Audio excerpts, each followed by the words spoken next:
Hi everybody, I'm David. Welcome to my channel, My Yard Sale. Thanks for stopping in. Hey, today I'm going to talk just a little bit about how my week has gone with trying to reverse this metabolic issue that I have with my body, and I'm going to talk a little bit about the some of the events in the week, some of the things that happened, and just a little bit about my week. So, this week has been not really interesting, but actually not uninteresting. So, so I did buy a kettlebell this week. I bought a 10-pound kettlebell, which I know that I need to work out. I know I need to lift some weights. I can't lift the weights that I had, so I had to buy a lighter weight, which is honestly it's a little bit embarrassing, but I got to do what I got to do. So I have always worked out in the past. I was in the Navy for many years and worked out pretty heavy in the Navy. And then being out of the military, I continued to work out and kept in pretty good health. I have always had some type of weights, whether they be dumbbells or just a bar, a bench bar, or some kind of a curl bar or something. I've always had some kind of weights. I still have dumbbells. I have two sets of dumbbells that I have used over the years, but in the last couple of years, I haven't been able to. Well, one of the weights I can't even lift off the ground. They're 35-pound dumbbells, which I used at one point. I can't even lift a 35-pound weight off the ground. And actually, the 20-pound weights are extremely difficult for me to do anything with safely.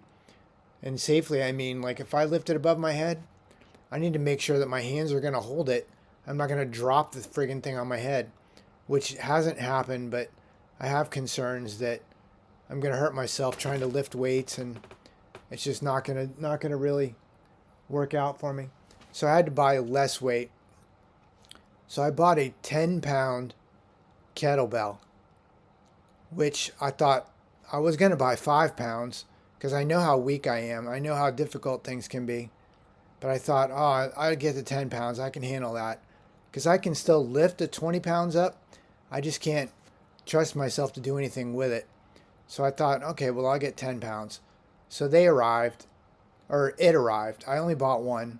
It arrived, and trying to get it from my front porch into my house was quite the task, I'll say. It was ridiculous. I felt ridiculous. Like the box, there's this 10-pound weight in a box. Trying to hold the box in my hand, trying to pick the box up in my hands with the neuropathy that I have was extremely difficult. I ended up having to just push it into my house. And then I started messing around. I got it out of the box finally. And I started messing around with this weight, and I realized, okay, so I'm actually going to get a workout with this 10 pounds. Even though it's only 10 pounds, I could have probably gotten by with just buying a 5-pound weight, but I'm going to get a workout with 10 pounds. Whatever I do with 10 pounds, I'm going to get a workout. So I thought that was kind of interesting, kind of funny, kind of sad, and interesting. So I'm going to be working out with a 10-pound kettlebell. Hopefully, I'll somehow catch up with my weight and catch up with my strength, and I'll be moving on past 10 pounds to more of an adult weight pretty quickly. But for right now, I'm comfortable with 10 pounds. I'm kind of happy about that. So I did have to buy more protein, protein powder. I buy pea protein, which I'm going to just say I don't love pea protein because there is like a little bit of a taste to it. But if you mix it with cocoa and you mix it with cinnamon powder, you mix it with different powders, maybe even a little sugar, it actually tastes kind of good. It tastes pretty good. And it's actually pretty good protein. And the pea protein doesn't negatively affect me like the whey protein did. That whey protein really just gave me horrible inflammation and just made me be in a bad shape. But the pea protein does seem to be working pretty well for me when it comes to the actual getting 9 to 30 pounds, 30, not pounds, 9 to 30 grams of protein in a day. I can get, I don't know, 15 to 18 grams of protein in per serving. If I mix 3 of those in a day, I'm getting a pretty good amount of protein. And then I throw some burger patties in my day with that, and all of a sudden I'm getting the protein that I need. So yeah, I'm testing out a new pea protein, and once I get this new pea protein tested out, I will share exactly what protein it is and how I'm making these shakes. Because I'm gonna be honest, these shakes that I'm making, they're delicious. I love them. I mean, if I could eat just this, which I know that I can't, but if I could eat just those shakes, I would eat just those shakes. I can easily drink 3 of them in a day. I'll have one for breakfast, have one for lunch with whatever I have for lunch, and then usually I have dinner, which is burger patties and cheese. But then I can have a shake even later as a snack or as a just a treat, because it does taste like a treat when I mix it with the stuff that I mix it with. And I will share how I mix my protein shake and all the different benefits and why that it's helpful. I'll share all that once I get this new pea protein tested out. Like one thing I've noticed with pea protein is that it all tastes pretty plain, but occasionally there is a pea protein that has not a good flavor. I tested out this pea protein shake probably 2 years ago. It was something that I bought online, and it was like Nutra Coast or Nutra something or other, and it was actually a pretty good labeled protein. And now that I think back about it, it was pea protein. It actually wasn't horrible. Oh, it's vanilla flavor too. It wasn't horrible flavored. The vanilla made it taste good, but it had this like aftertaste of.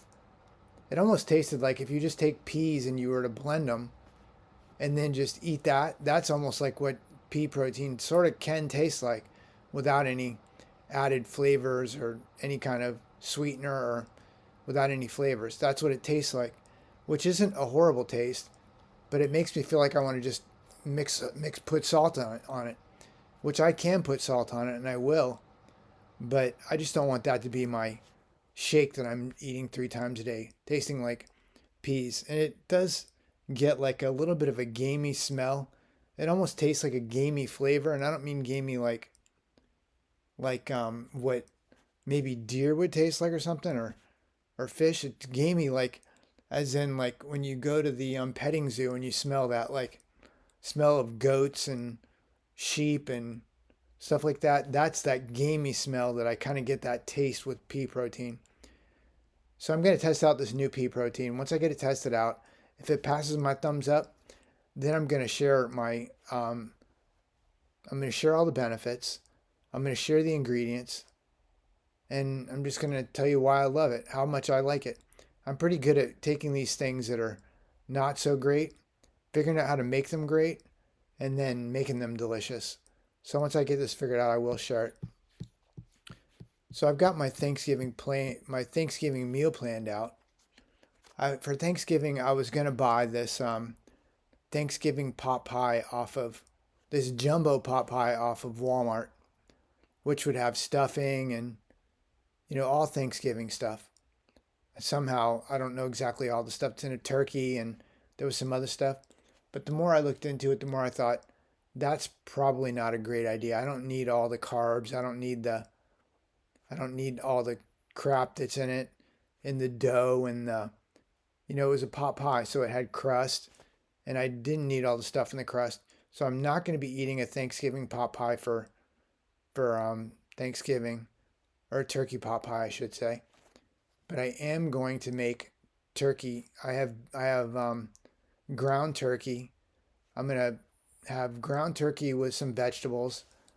Actually, I bought onions, peppers, and I bought this I don't know, it's called Rotel. It's like tomatoes and peppers and stuff. I'm gonna mix that in with it, and I'm gonna mix some beans in with it, and that's gonna be what I'm gonna have for Thanksgiving. I think I'll enjoy it. It's not gonna be like that Thanksgiving-y, because there's no stuffing and there's no yams or any of that stuff. But I don't need any of that stuff anyways. But that's going to be my Thanksgiving meal. So that's all planned out, ready to go. I'm actually a little bit excited about that. I never was a huge fan of turkey.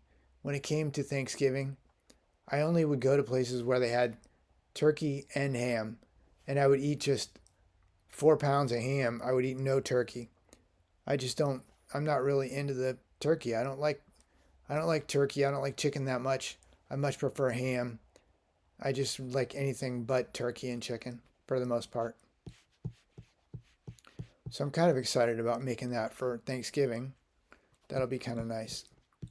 At this point in my diet, I'm mostly eating just burger patties, cheese, and those protein shakes.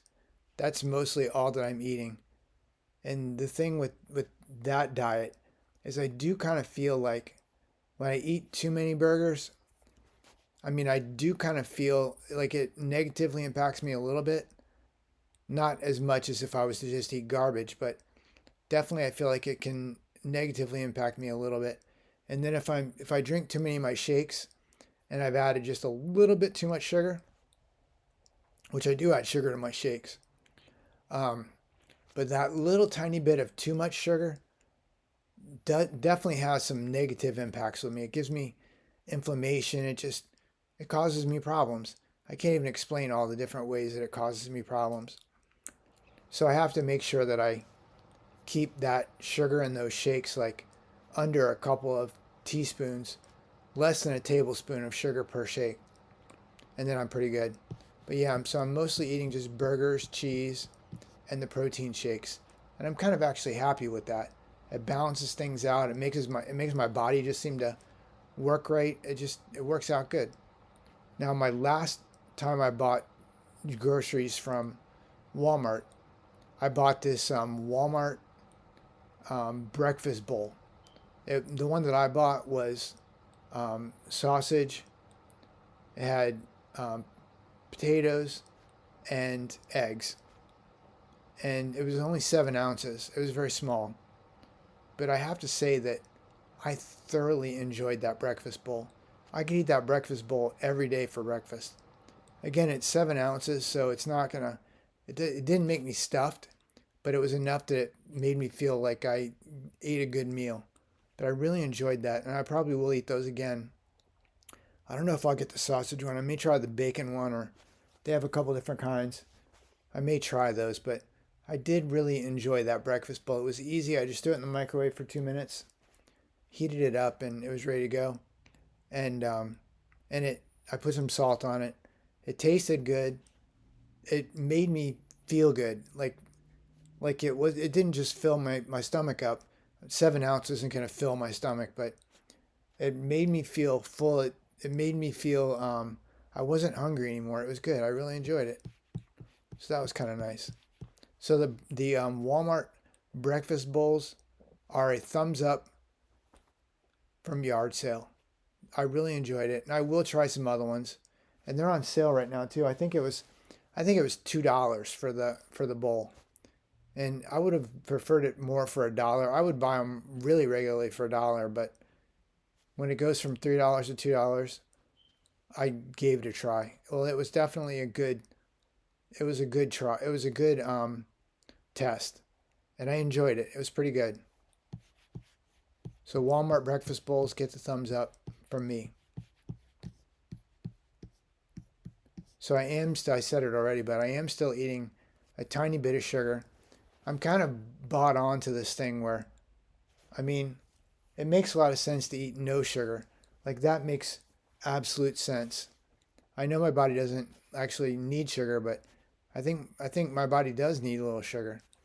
Like there's all these, um, like your brain needs sugar, your heart, your body needs sugar, and if you don't give it sugar, it's going to convert protein to sugar, which I'm okay with that. That's that. I'm glad that works like that. But I feel like it's just much less stressful for my body just to give it a little bit of sugar. The hard part is once I give it a little sugar, then I want to give it a lot more sugar, and that's where it gets a little bit um, questionable. So I have to really manage myself from going overboard with the sugar. I don't think my body is what craves that sugar, especially once I get some sugar into it. I think it's my stomach. I think it's the bugs in my stomach that want more sugar, and that's what makes me crave more sugar. I mean, I don't know, but it's what it feels like. So I don't think it's my body that's telling me I need more sugar. It's my stomach, it's my gut biome that's telling me I want more sugar. So I just have to keep myself from eating too much sugar.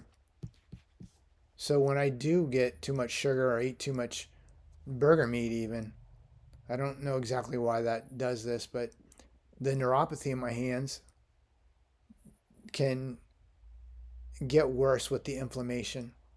It gets better, I guess. It's less noticeable, but I don't know that it actually gets better. But the neuropathy in my hands has definitely gotten it's gotten a lot different. It used to be very peripheral where like my fingers were just numb. Like I had a hard time holding on to things, and I had a hard time gripping things because I couldn't really feel if my fingers were on it or not, because the skin in my fingers, the peripheral part of the skin just didn't work right. So now it feels like my neuropathy is changing. Like my fingers, I can feel the peripheral sensation in my fingers and my feet for that matter. But where the neuropathy is affecting me, and it may be, I mean, hopefully it's not neuropathy. Hopefully it's just resolving. But now it's the actual, um, like I can feel things in my fingers, but when it comes to clenching things, like I don't have the strength to clench it. And I'm not sure whether that's neuropathy dysfunction or just how I was so dysfunction that now I'm recovering from it. I don't know exactly how that works. I'm not a doctor or healthcare worker, so I have no clue what I'm talking about. I'm just talking to tell people what I'm going through. So yeah, now I can walk from one end of my house um, with a bowl or even a cup in my hand, and it's not like the cup is going to slip out of my hand because I can't feel it in my fingers. But what is happening is the um, the actual the clenching strength, the gripping strength doesn't actually work totally correctly. So I feel like I have the cup in my hands, and it doesn't, and I know that I have it in my hands, but like the grip in my hands, like slowly just just fades away. And I haven't dropped anything yet, but I have to be very careful. I have to set things down when I can feel things slipping. And it's another next phase in this whole process with my neuropathy and my just physical problems. And I'm hoping that this resolves pretty quickly because it's very annoying. Like one thing that's annoying is if I'm walking from one end of my house to the other, I literally have to go from handhold to handhold. I have a grip on something the whole way so that if I start to lose my balance, or if I get ready to fall down, I'll have something I'm holding on to.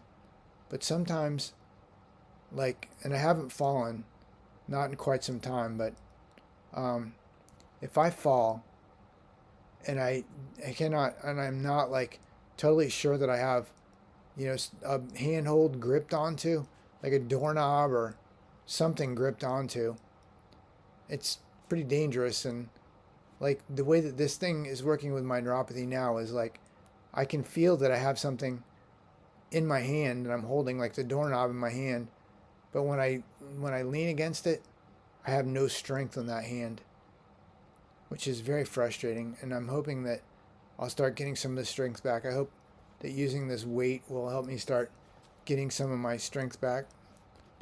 I really hope. So we had our first. So I live in the Northeast. We had our first scare with the weather. We were supposed to get, I don't know, 8 to 10 inches of snow this coming weekend, and and everybody around here is all excited. Ooh, it's gonna be Thanksgiving snow! Yay! Well, I hate them, and I hate Thanksgiving snow. I actually don't like snow at all. I have a hard enough time walking from this chair I'm sitting in now to the bathroom and make sure that I don't fall down and face plant myself. I don't have a yard sale on myself on my way to the bathroom. The last thing I need to do is need to get out and need to be screwing around in the snow or on the ice. The last time I walked out into the snow and the ice, I fell down in my front yard and it took me, I don't know, it took me an hour to get back into the house. I'm glad I didn't freeze to death out there. So anyways, yeah, I'm glad this latest snow scare skirted off, and I know that there's still 4 months left for me of this crap. But I'm just happy that it didn't start out on Thanksgiving. I've had snow before on Halloween, and I'm kind of okay with Christmas, but when it starts up in Thanksgiving, I'm not really too happy with that. I need to get out of my house and move back to Florida is what I need to do, so I don't have to worry about snow anymore. And it used to be, like I said, okay when I could get around in the snow and it wasn't dangerous.